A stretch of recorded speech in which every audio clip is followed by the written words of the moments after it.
depuis le premier jour où j'ai commencé à enseigner.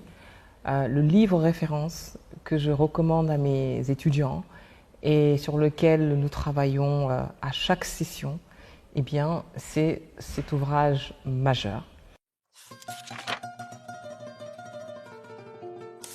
Je m'appelle Ramayad, je suis directrice d'Africa Center auprès du think tank américain Atlantic Council. Je suis également enseignante à Sciences Po Paris et puis à l'université Mohamed VI du Maroc. J'ai choisi le livre de Joseph Kizerbo, Histoire de l'Afrique noire, d'hier à demain, publié chez Hatier en 1972. C'est un livre important, c'est mon livre de chevet. Et j'espère que c'est aussi le livre de chevet de mes étudiants. Depuis le premier jour où j'ai commencé à enseigner, le livre référence que je recommande à mes étudiants et sur lequel nous travaillons à chaque session, eh bien, c'est cet ouvrage majeur. Que d'abord l'auteur, Joseph Kizerbo, est un burkinabé agrégé d'histoire. Il a aussi une carrière politique. C'est à sa manière un disciple de Cheikh Anta Diop. Et puis, c'est un homme qui a su, à travers cet ouvrage, mettre l'Afrique au même niveau que les autres continents et restaurer ce continent-là. L'histoire de l'Afrique noire est un ouvrage important en soi parce qu'il remet le continent africain au même niveau que les autres et je dirais même au-dessus. Parce que Kizerbo rappelle que l'Afrique est le premier des continents. Donc c'est un ouvrage chronologique qui commence depuis l'arrivée de l'homme sur Terre jusqu'aux indépendances en fait.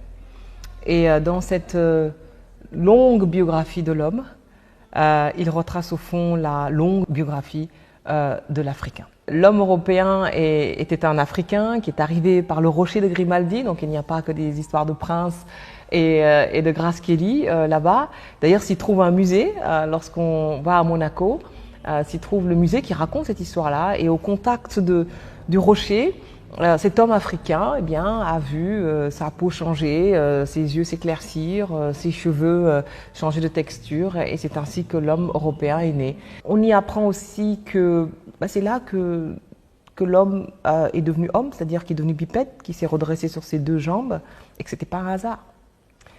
C'est là qu'on apprend que le Sahara était le terrain de la première révolution agricole, et que ce n'était pas non plus un hasard, que l'élevage y est né.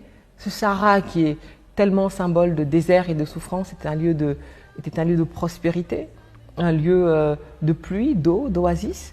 C'est là aussi où on apprend que ce n'est pas un hasard que la civilisation égyptienne soit née là, parce que c'était le couronnement de 3000 ans où l'Africain a dominé la période préhistorique.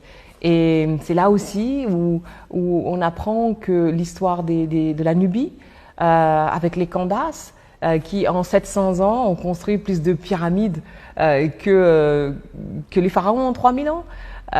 Et puis après, on plonge évidemment dans l'histoire des grands empires, du Mali, du Songhai, l'empire du Ghana.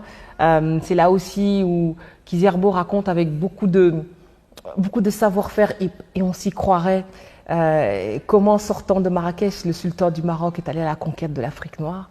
Et donc le choc, la rencontre. Il raconte aussi comment sur la côte orientale, l'esclavage a commencé.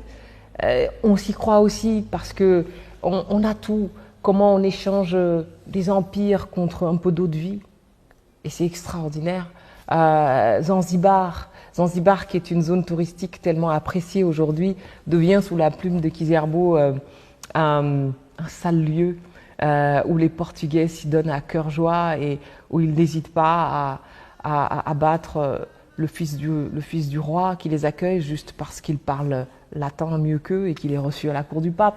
Voilà dans quoi Kizerbo nous entraîne.